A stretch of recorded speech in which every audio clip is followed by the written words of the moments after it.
resterai toujours Paris, la plus belle ville du monde. Paris will always be Paris, the most beautiful city in the world, sang Maurice Chevalier in 1939. History until today has proven him right. And yet Paris should not have survived the war.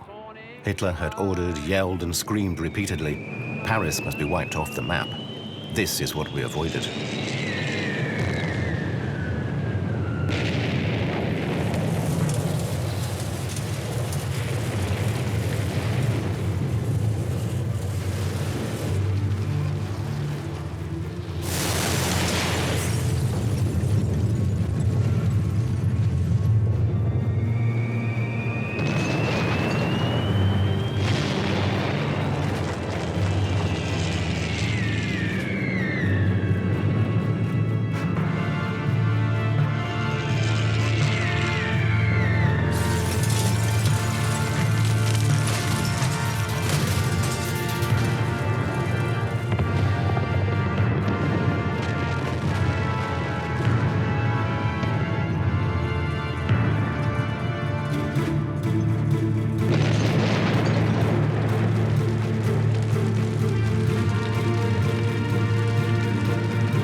Paris reduced to ashes and rubble.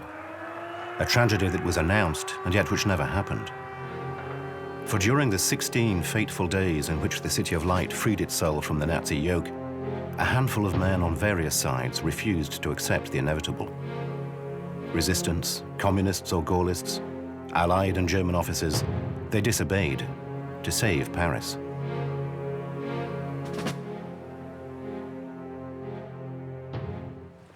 In Paris in early August 1944, the situation is tenser than at any point during the occupation.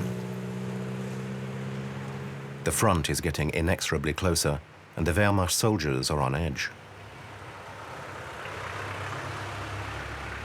Apart from collaborationist circles, the Parisians have mostly stayed away from the Germans who parade through the city as if they own it. They avoid them, and if forced to approach them, pretend not to see them. To the extent that the Wehrmacht soldiers call Paris die Stede ohne Blick, the city with no regard.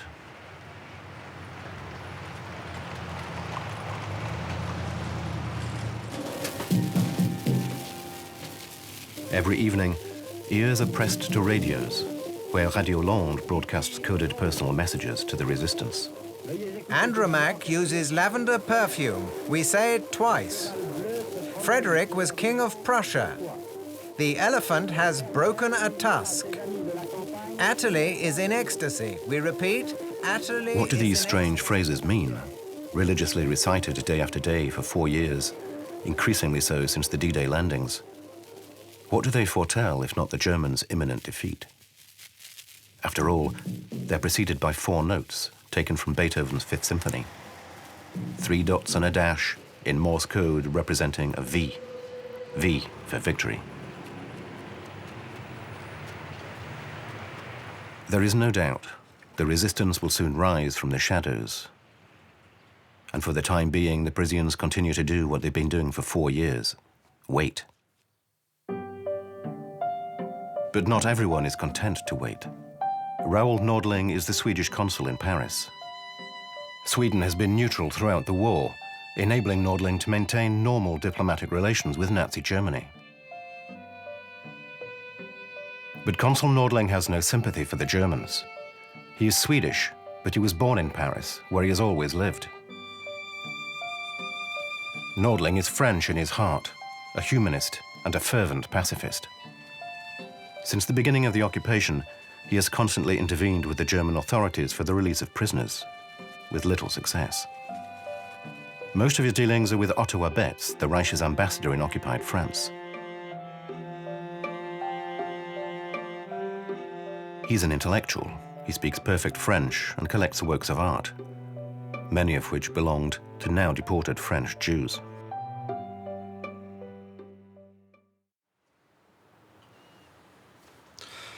Mr. Ambassador, you cannot continue to do nothing. We both know in what conditions civilians are being held. In Drancy, in Fresnes, in the La Santé prison. At least do it in your own interest. It will soon be your turn to ask for humane and dignified treatment. Believe me, it's over.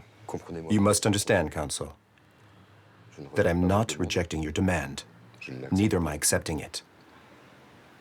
Get in touch with Secretary Hoffman. He will handle the case.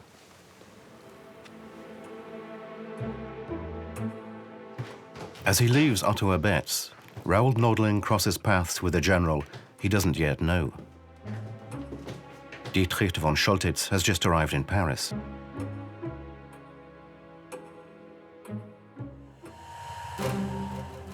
Two days previously, von Choltitz had taken a train to Berlin, summoned by Adolf Hitler, who wanted to meet him personally before entrusting him with a mission of the highest importance. Since the D-Day landings 2 months ago, the general has been on the Normandy front. He's convinced the German army won't be able to hold out much longer against the formidable onslaught inflicted by the Anglo-American allies. And yet the general is a hardened veteran, one of the toughest and most resolute.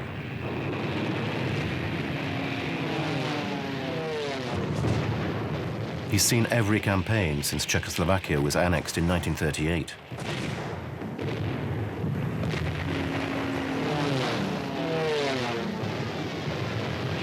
In May 1940, he seized control of Rotterdam after aerial bombardments of unprecedented intensity, killing 800 civilians and making 80,000 more homeless.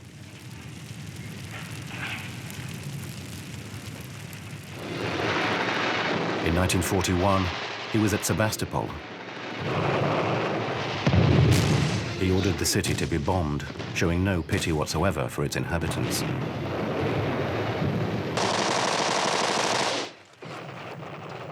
In February 1944, he was in Italy, at Monte Cassino.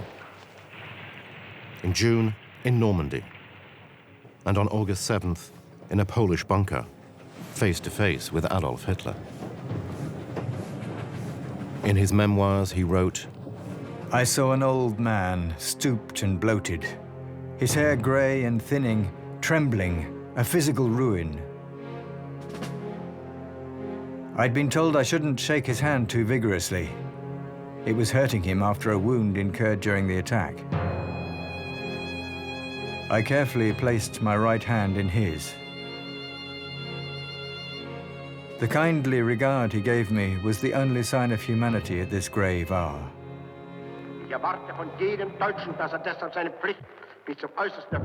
Hitler embarks on an hysterical monologue.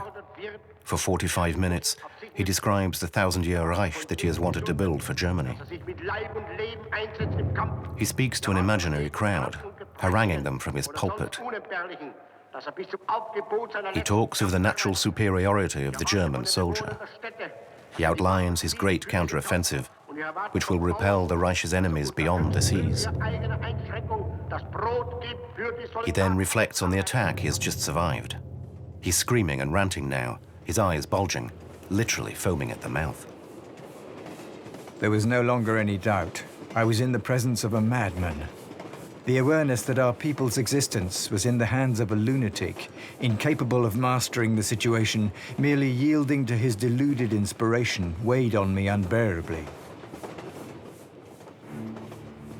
Up to that point, not a single word had been said about my future mission. The mission orders that Hitler finally gives von Choltitz give him authority not only over all the German soldiers stationed in Paris, but also over the SS, the Gestapo, the Nazi Party representatives, and the civil authorities.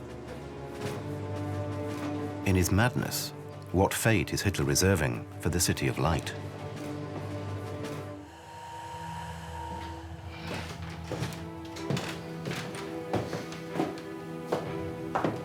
General von Choltitz knows none of the men in his staff. who have set up camp in the Hotel Meurice on the Rue de Rivoli. Hitler. Officier d'ordonnance Wilfried, dat was al mijn generaal.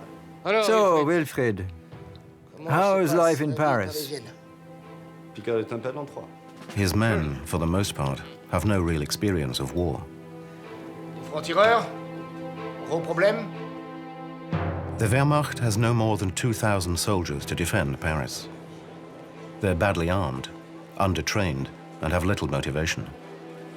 Old-timers called up to guard munitions dumps, or youngsters, barely out of school.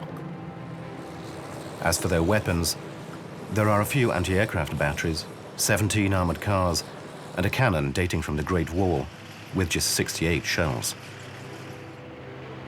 Paradoxically, Paris is filled with Germans. There are the SS and Gestapo troops, and hordes of soldiers whose units have been routed by the Allies, wandering around the capital, looking for any way they can to head east and go home. Von Choltitz is convinced that the Allies' next objective is Paris. If not in the next few days, then within a week, at most. In fact, they're already in Le Mans, after an intrepid breakthrough by the 2nd Armored Division, led by General Leclerc. Leclerc, a familiar name in occupied France for the past 2 years. His division is still part of Patton's Third Army, but he has promised he and his men will be the first to enter Paris.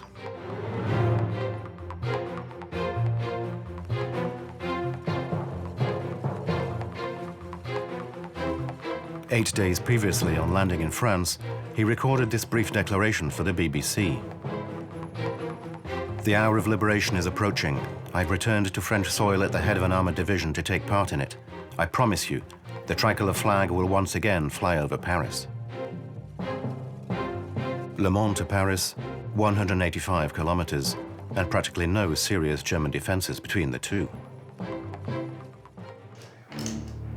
Having taken stock of the situation, the general goes to the headquarters of SS Gruppenführer Auberg in the Avenue Foch.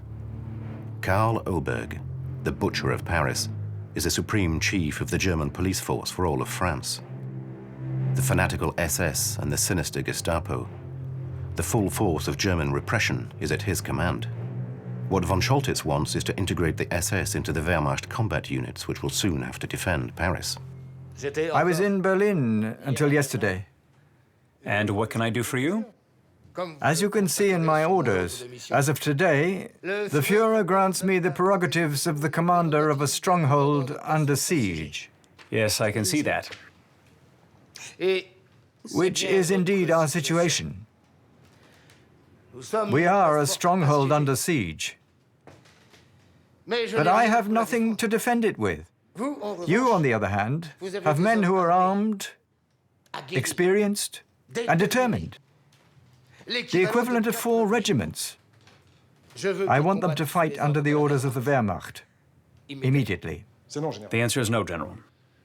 The SS are the only effective force against traitors, and defeat is hiding among the ranks of our army.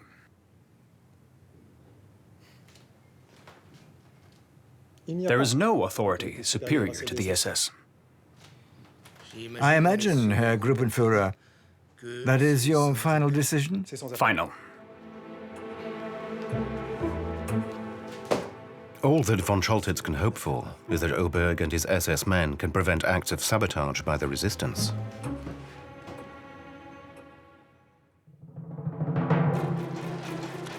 The resistance. For the general, they're a bunch of terrorists, a gang of assassins with no sense of honor. This is a mistake. In 4 years of occupation, the resistance has become a veritable shadow army made up of a number of different groups called Libération, Combat, Franc-tireur, the National Resistance Front or the National Liberation Front.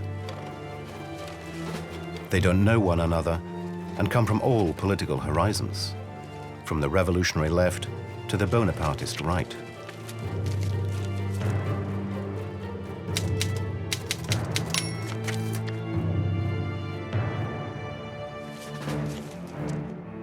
But in 1943, despite their differences, together they created the Conseil National de la Résistance, the CNR.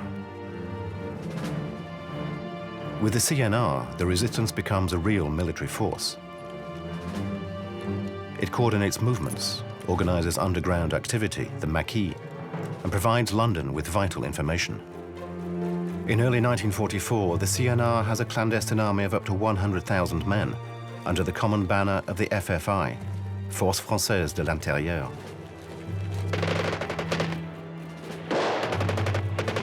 But with the prospect of victory come political rivalries that affect the resistance's actions. A new republic will soon have to be constructed. But which force will impose its views over the others? The Gaullists at the helm of the provisional government in Algiers, or the communists, largely dominant within the FFI?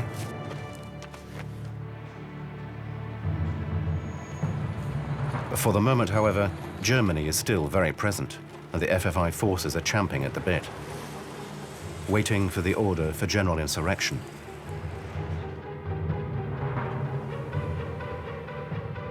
De Gaulle sends a military delegate to the CNR in Paris to cool things down.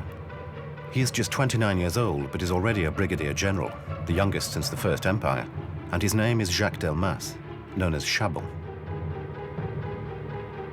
Chabon is convinced that a premature uprising will lead to a bloodbath, and that generalized insurrection would play into the communist hands, as they would be at the forefront and have power within their reach.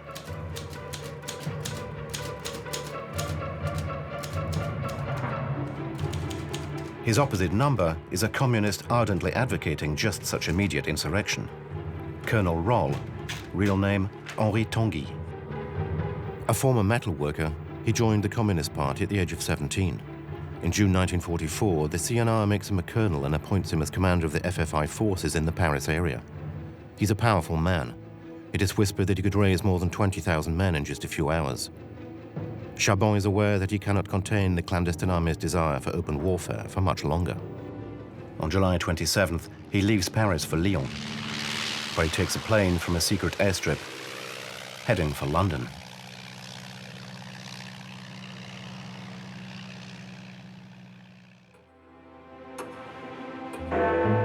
In England, Chabon repeats to anyone who'll listen that the Allies must lead an urgent offensive against Paris. But no one hears him. For Dwight Eisenhower, the supreme commander of the Allied forces on the Western Front, the primary objective is not to free Paris, but to crush Nazi Germany. He wants to reach the Rhine as soon as possible, before winter, and speed on towards Berlin. On the Normandy front, the Allies have succeeded in encircling the 7th German Army within a 20 by 40 kilometer area south of Caen. The Wehrmacht counterattacks. Fighting is brutal and violent. The Liberators' advance is temporarily halted.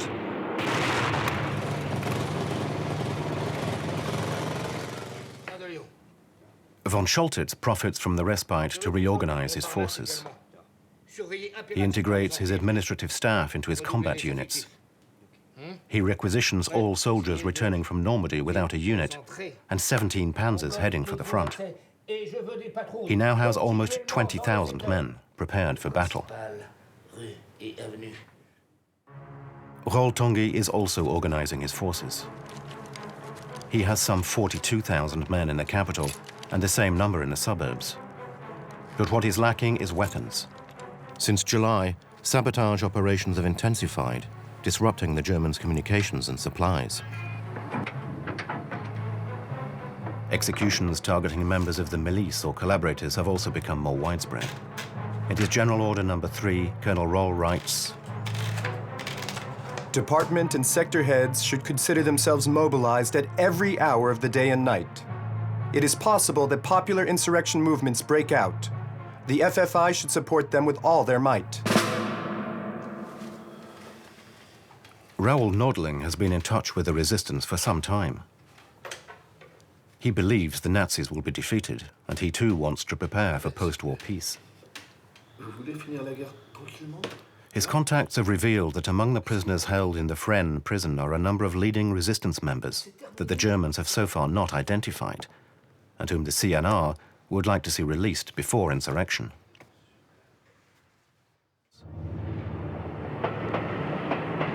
But they have to act quickly, very quickly. The Paris railway workers are on strike. Rail traffic is disrupted. The German soldiers' nervousness is increasingly palpable, and the Parisians' hostility more and more evident. Insurrection is imminent, with or without the Allies.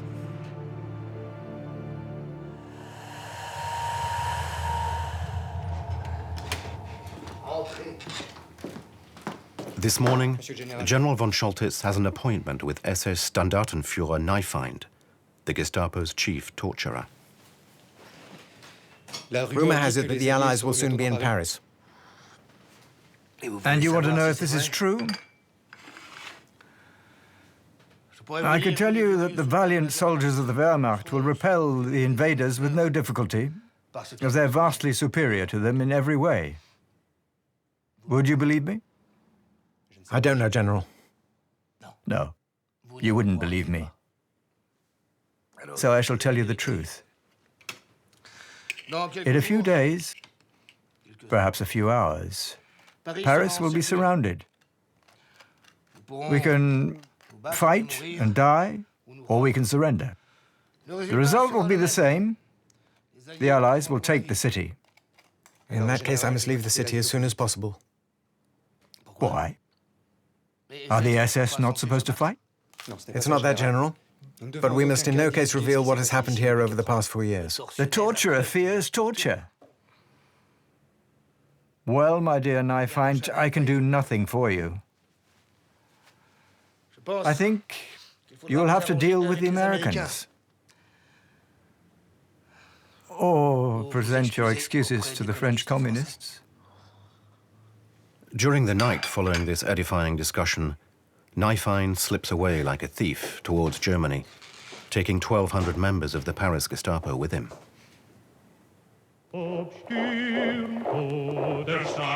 In the afternoon of August 14th, General von Choltitz parades his men around Paris to a musical fanfare. A demonstration of force designed to quell the population's growing unrest. But in the crowd of bystanders, jeers and mocking can be heard, insults even here and there. Von Choltitz observes the scene from the windows of his HQ at the Hotel Meurice. They're not afraid anymore.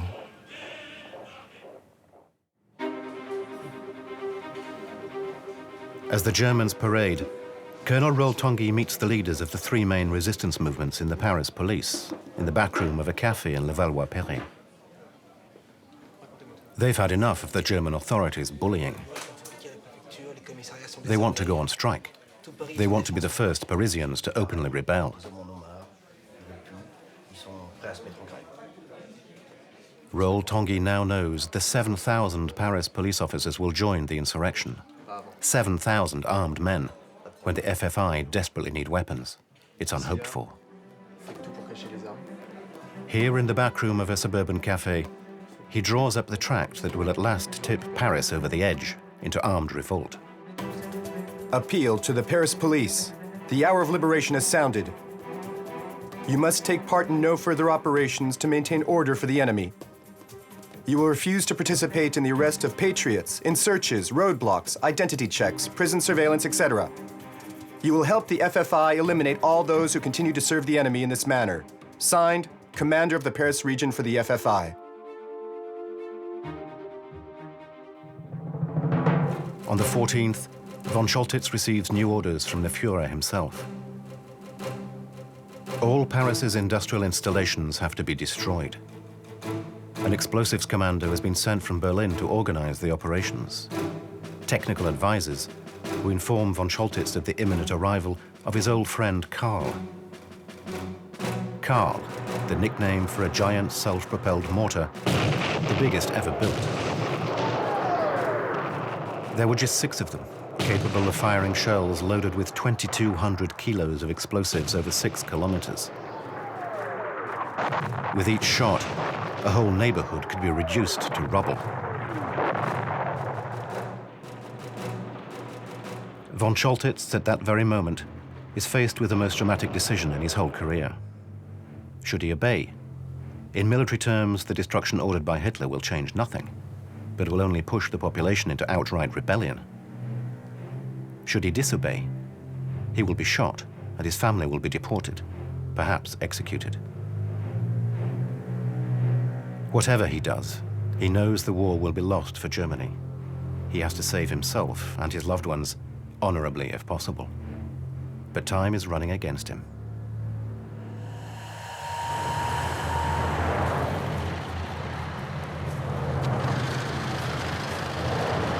During the night of the 14th to the 15th of August 1944, the FFI and 3 American divisions land in Provence. In just a few hours, the German defenses collapse.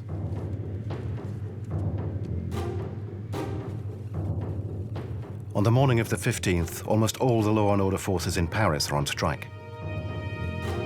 Police and gendarmes show up at work in civilian clothes. They occupy the premises and wait. Insurrection is imminent. Everyone can feel it. That morning, von Choltitz had received orders to destroy the aqueducts carrying drinking water and blow up the region's electric power stations. The aim being to slow down the Allied advance.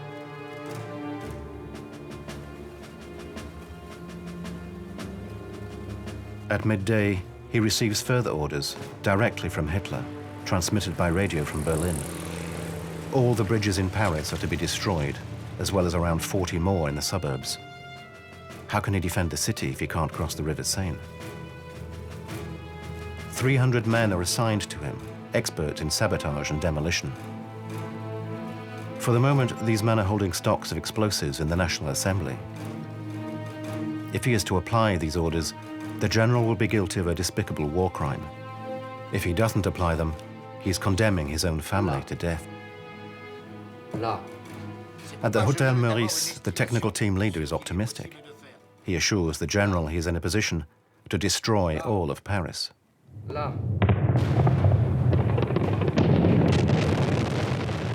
Not only the industrial facilities and the bridges, but also the stations, the ministries, the monuments, the museums and churches. Everything that embodies the history of the city, of France and its past glory, annihilated. But why? Do you think there are factories hidden beneath Notre Dame? Or a power station concealed under the Louvre Museum? Just do what you're here to do. I'm in command. You follow orders. And take no unwarranted initiatives. The Allies' encirclement operation launched in Normandy a few days earlier is taking effect. Falaise has already fallen. The vice is tightening.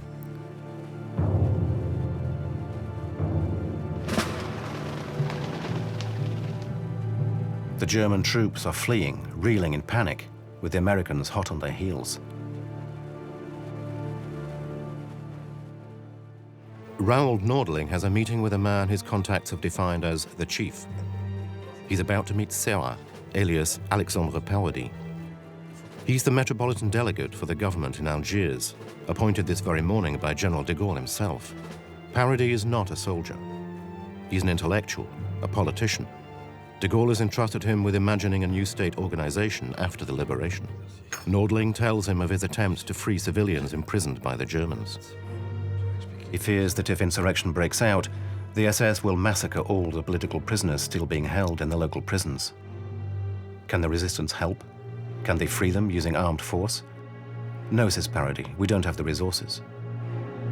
Nordling has to continue his negotiations with the Germans. At that moment, a train carrying Parisian deportees leaves for Germany, the last of a long series. Jacques Chabon-Delmas has returned from London. He informs the CNR members of de Gaulle's latest instructions. A general uprising in Paris should not be triggered until the Allies attack the city, which should occur at best in 3 weeks' time. But the people won't hold back that long, he's told. Paradis pleads for patience.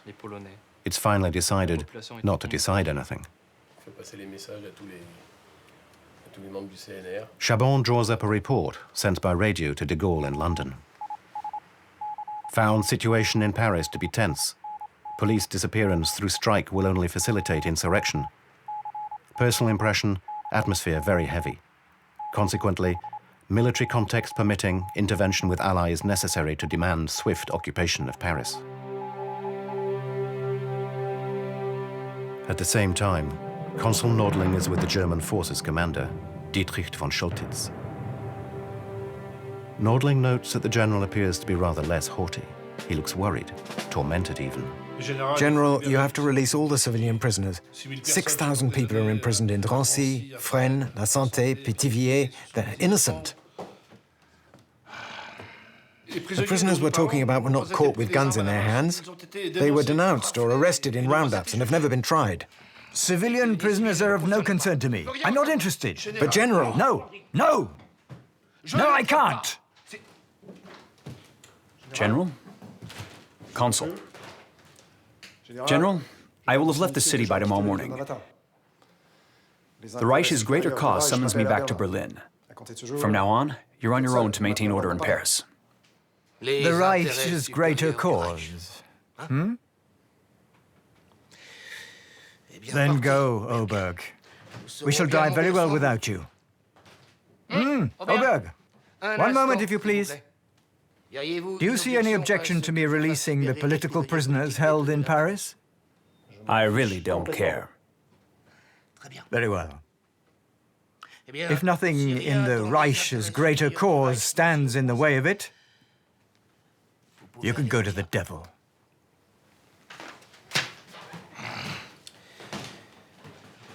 Consul, as I was saying, I'm a soldier.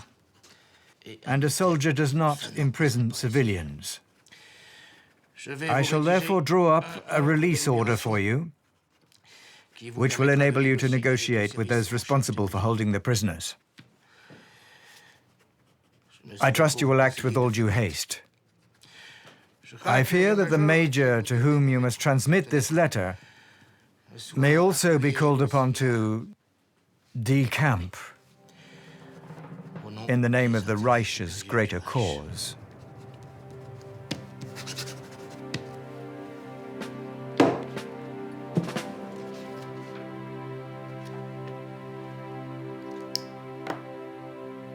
All political prisoners, both in Paris and the surrounding area, as well as all evacuation trains with no exceptions, are to be placed under the authority of the Consul General of Sweden, Mr. Raoul Nordling, and entrusted to the surveillance of the French Red Cross. The Swedish consul needed all his powers of diplomacy to convince the jailers at Fresnes, La Santé, and particularly in Drancy, to apply the order. But ultimately, thanks to Raoul Nordling's determination, almost 4,000 people avoided deportation.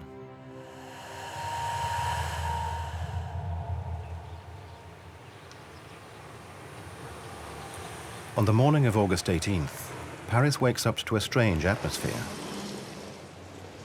On the walls around the city, the first posters of a new type are appearing.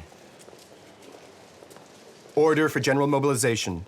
In every company, street, quarter, district, and arrondissement, men must organize 8-man combat groups and appoint a sergeant. Capture weapons from the Germans and from Dalland's milice. Use any means available to hurt the enemy. Knives, incendiary bombs, tire slashing, stretched cables, fallen trees, shears, spanners, etc. Commander of the FFI for the Seine, Seine-et-Oise, and Seine-et-Marne departments. Signed, Colonel Roll.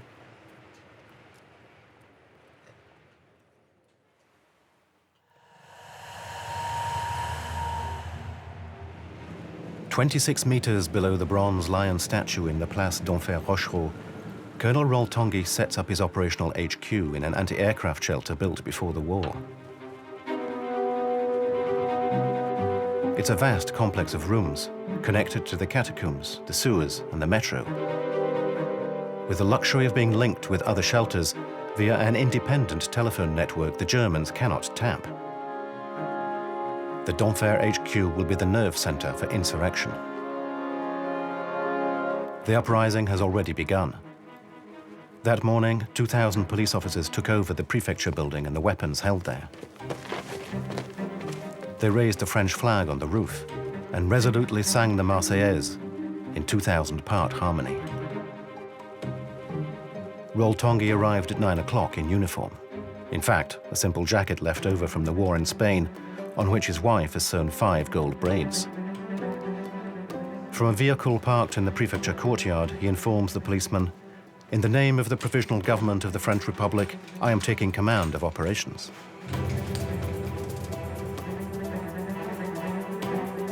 He sends 1,500 men to take possession of the local police stations. With the 500 remaining, he barricades the windows and improvises roadblocks at the gates. He places snipers on the roof. From this point on, any German venturing onto the Ile de la Cité will be shot. As Roltongi organizes the defense of the rebel prefecture, Consul Nordling drives past the building. He sees armed men at the windows. He looks up at the red, white and blue flag flying above. On his way back to the Swedish consulate, Nordling stops in front of the Hotel Meurice. He's probably the only man in Paris to have a view of the full picture. He wants to know how General von Choltitz is going to react. Nordling senses that the rather stiff Prussian general, as staid and straight-laced in his uniform as he is in his soldierly principles, is not a despicable man, and that he will refuse to apply Hitler's orders. If it doesn't stop, I shall be merciless. I have no choice. I have orders, Nordling. Orders that are terrible. I have to destroy Paris before we pull out. General, they have the people behind them. And their first target is the Vichy government. The prefecture is Vichy. In effect, this revolt is almost an internal French affair. They're shooting at us, Nordling. At my soldiers. Is that your revolt against Vichy?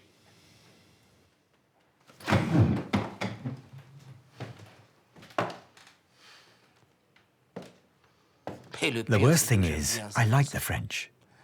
They're perfectly likable. And now here I am in this magnificent city with the likable French citizens who are killing my soldiers. What's going to happen, Nordling? What will become of us if I have to destroy Paris? Maybe if there were leaders among your adversaries with whom you could negotiate. Perhaps in that case we could find some kind of modus vivendi. Do you think so, Nordling? So do your job. You're a diplomat, aren't you?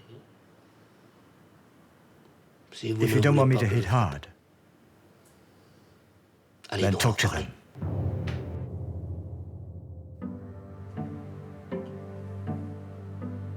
In the late afternoon, Nordling is in contact with the prefecture. The insurgents are running out of ammunition. If the Germans attack again, they'll have to surrender. The situation is desperate. Immediately, the Swedish consul transmits a truce proposal to von Choltitz. Within an hour, he has the general's response in his hands. The Commander-General grants the insurgents a truce between 20:55 and 21:50 this evening. He will not commit reprisals and will agree to evaluate the situation with the resistance authorities and to envisage a modus vivendi for the days to come. All through the night, Nordling continues to negotiate. To the resistance leaders, he says the idea for the truce came from von Choltitz. To von Choltitz, that it came from the resistance. Shortly before dawn, Nordling can finally inform von Choltitz of the conditions demanded by the CNR. Captured FFI will be regarded as prisoners of war. The Germans will not prevent firemen from putting out fires. In the case of a truce violation by the French, the general will differentiate between isolated acts and concerted attacks. A further condition is added. Resistance representatives refuse any direct contact with the Germans. Nordling will be their intermediary. The weather is overcast on the morning of Sunday, August 20th, when the Parisians wake up. Officially, The truce is now in place. But Rol-Tanguy and the military chiefs have been sidelined from the negotiations. They refuse the ceasefire. The CNR no longer controls its troops. Shots are fired and skirmishes break out sporadically. Von Choltitz is also harried by his forces. SS units pushed back to Paris by the Allies' advance perpetrate atrocities in the suburbs. Despite the truce, 26 FFI combatants are executed at the Château de Vincennes. And yet, during the day, vehicles with loudspeakers broadcast the announcement in the streets. Due to the promise made by the German commander not to attack public buildings, the CNR requests that you cease fire against the Germans until Paris has been completely evacuated. The population should remain calm and not stay in the streets. The Parisians can barely believe their ears. The Germans are going to leave. Throughout the city, French flags appear at windows. The FFI are now operating everywhere in the city. They've taken control of the city hall without a fight. Alexandre Parodi sets out to meet the Paris resistance leaders. At about 3 p.m., he's arrested at a German checkpoint in Boulevard Saint-Germain. In the car, the soldiers discover his FFI armband and tracts with the Cross of Lorraine on them. After 2 hours of interrogation, he's taken to von Choltitz at 5 o'clock. You travel around by car in Paris? With this? And this? Nordling is informed and hurries to the Hotel Meurice. You're terrorists. Nordling. For heaven's sake, take him with you before I send him off to the firing squad. Minister, just a moment. Are you an officer? Captain, Army Reserve. Fine. So, between officers, let's shake hands.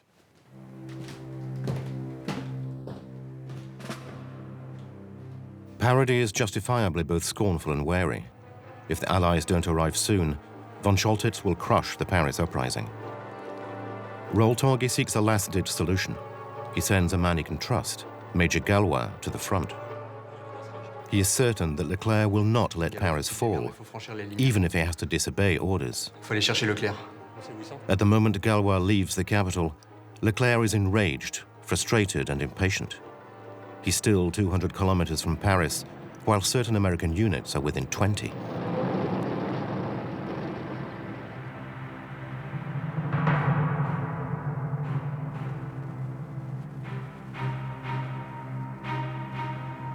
He's waiting for Eisenhower's order to advance on the capital, but it doesn't come. No matter. If he has to, he'll go without the order. In fact, he's already sent Colonel Biot on ahead with a detachment of 20 tanks.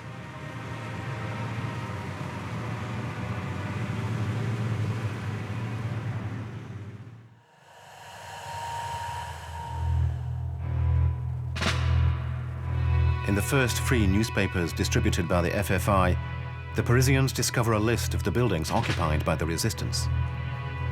They anxiously scour lists of the casualties, or study the recipe for a Molotov cocktail, or the best way to build a barricade. And with the newspapers, Rol-Tanguy's latest directives are passed around.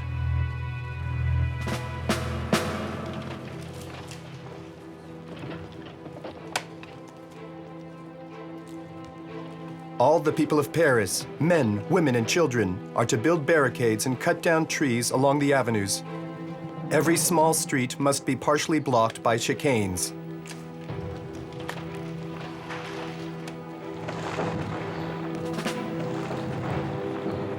Everyone to the barricades. And the order is, everyone kill a Kraut. No quarter for the assassins.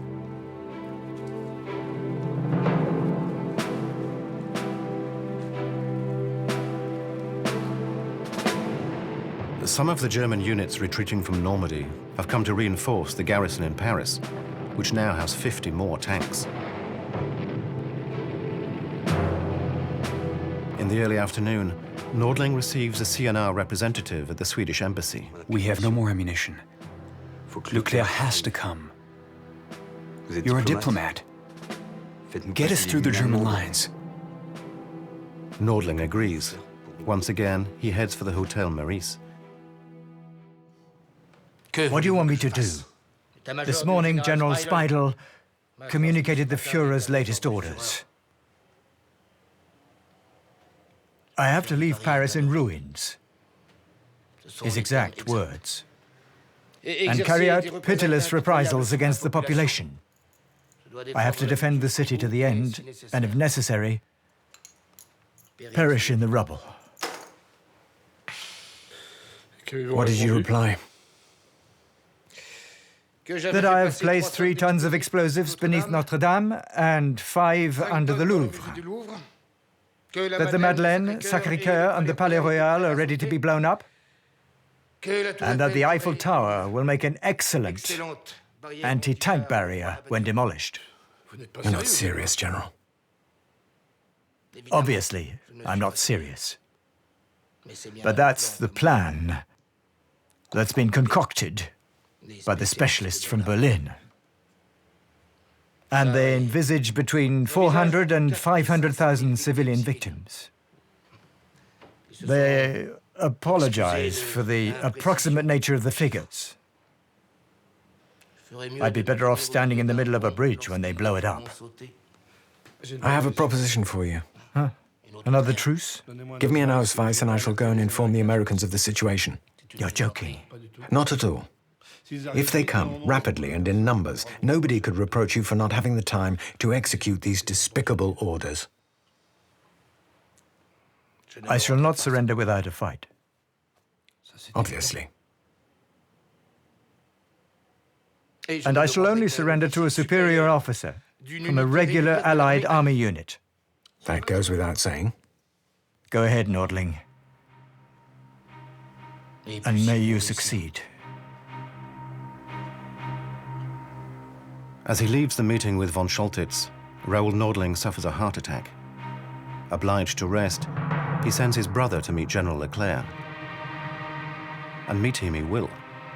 But Major Gallois, sent by Roltongi 2 days previously, has beaten him to it. On August 22nd, he's with Leclerc at an aerodrome in Le Mans. Leclerc shows him the order he has received. 3 words de Gaulle has convinced Eisenhower to pronounce: rush to Paris. In Berlin, patience is running out. A telephone call directly from Hitler's chief of staff catches von Choltitz unawares. As he replies, he can hear constant gunfire from the Ile de la Cité and around the Louvre. No, he hasn't left the city. Yes, things are calm. Yes, everything is under control. Of course, he will apply the Führer's orders for destruction.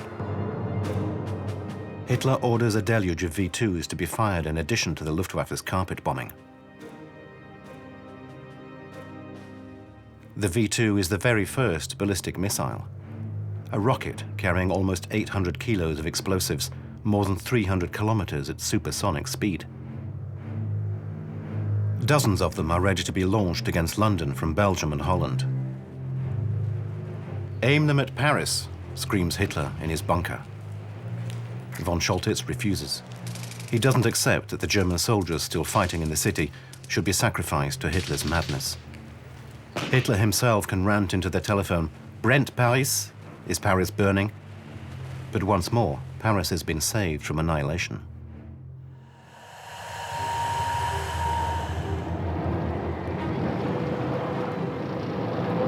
Leclerc and his troops have waged a fierce tank battle at the Croix de Berny and met with die-hard German resistance around the Fresnes prison and at Bourg-la-Reine. In the late afternoon, they're still fighting close to Antony. The previous evening, de Gaulle joined Leclerc in Rambouillet as he was preparing the route to Paris with his officers. He listened as Leclerc gave his orders, looked at him for a moment, and simply said, "You are lucky." That morning, Leclerc sent a small reconnaissance plane to fly over the city. The pilot swooped down over the prefecture and threw a message to the insurgents. "General Leclerc told me to tell you, hold on, we're on our way." Still held down by German fire, Leclerc orders one of his captains to speed towards the capital. The Germans have to see their tanks in Paris to break their morale. The captain's name is Raymond Dronne. One of Leclerc's oldest comrades in arms, he's leading the 9th Chad Infantry Company, mostly made up of Spaniards, largely communists and anarchists, veterans of the Spanish Civil War. They would be the first Allied soldiers to enter Paris.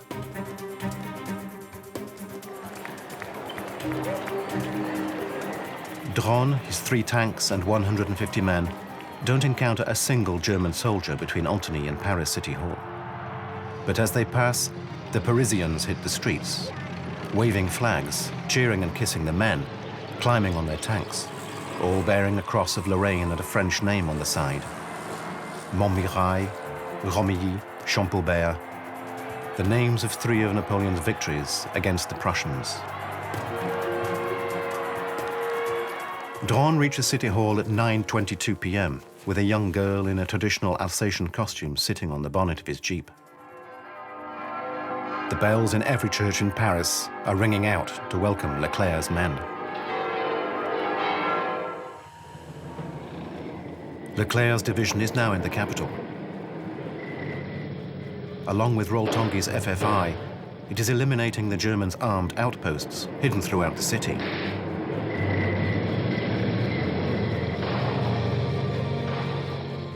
There's fierce fighting at the National Assembly and the Senate building.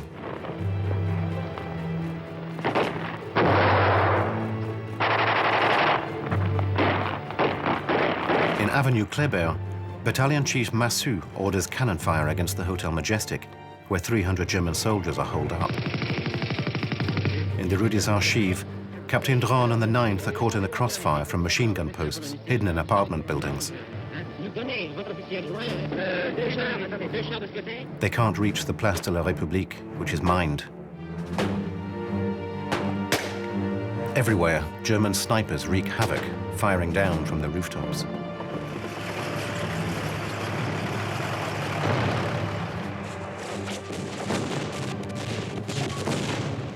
In the Place de la Concorde, Leclerc's Sherman tanks and the German panzers face off from close range.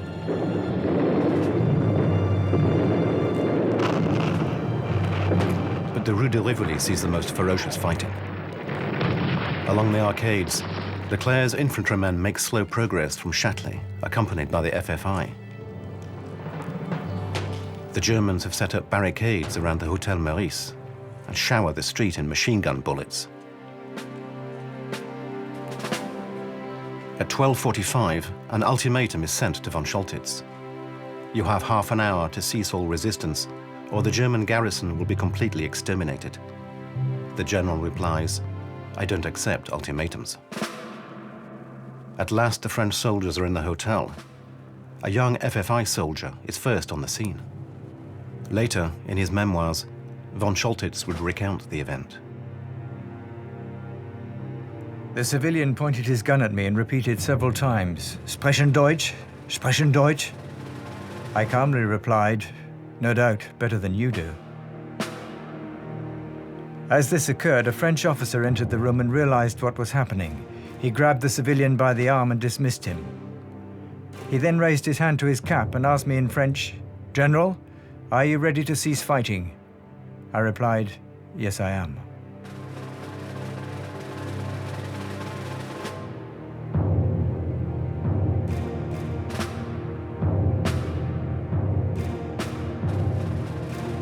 Von Choltitz is taken by jeep to meet Leclerc and sign the surrender. Leclerc asks him tersely, "Are you General von Choltitz?" The German replies that he is. Von Choltitz wants his adjutant to negotiate the terms of surrender. Leclerc refuses. "You are the defeated general. You sign." Von Choltitz doesn't protest.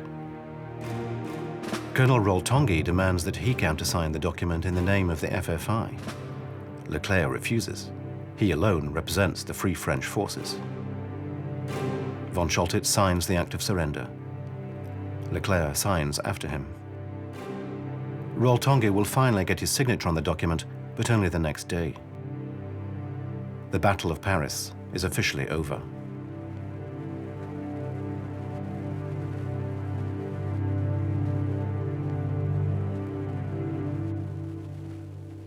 At the Montparnasse station, a few minutes later, the official act of the German surrender is in de Gaulle's hands. Around him for the first time are all the leaders of the Paris insurrection, the CNR members, Leclerc and his officers.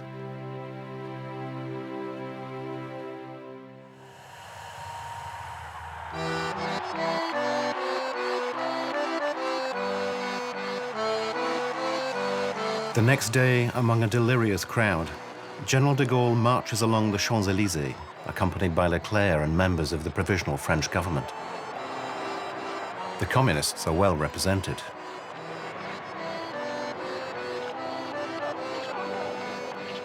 Laval, Pétain, and the principal members of the Vichy government are taken to Germany. The liberation of Paris, by the joint efforts of every Free French movement and by the inhabitants themselves, conferred de Gaulle with an incontestable legitimacy. Roosevelt can no longer ignore him, and France will be counted among the victors. As they parade along the Champs-Élysées, Georges Bidault whispers in de Gaulle's ear, "General, what a triumph." De Gaulle replies, "Yes, but what a shambles." The Luftwaffe did finally bomb Paris randomly on the nights of the 26th and 27th. 3,200 German soldiers were killed in the Battle of Paris. 14,800 were captured. The 2nd Armored Division lost 28 officers and 600 soldiers. Estimates of casualties in the FFI ranks and among civilians range from 1,500 to 7,000. This film is dedicated to their memory.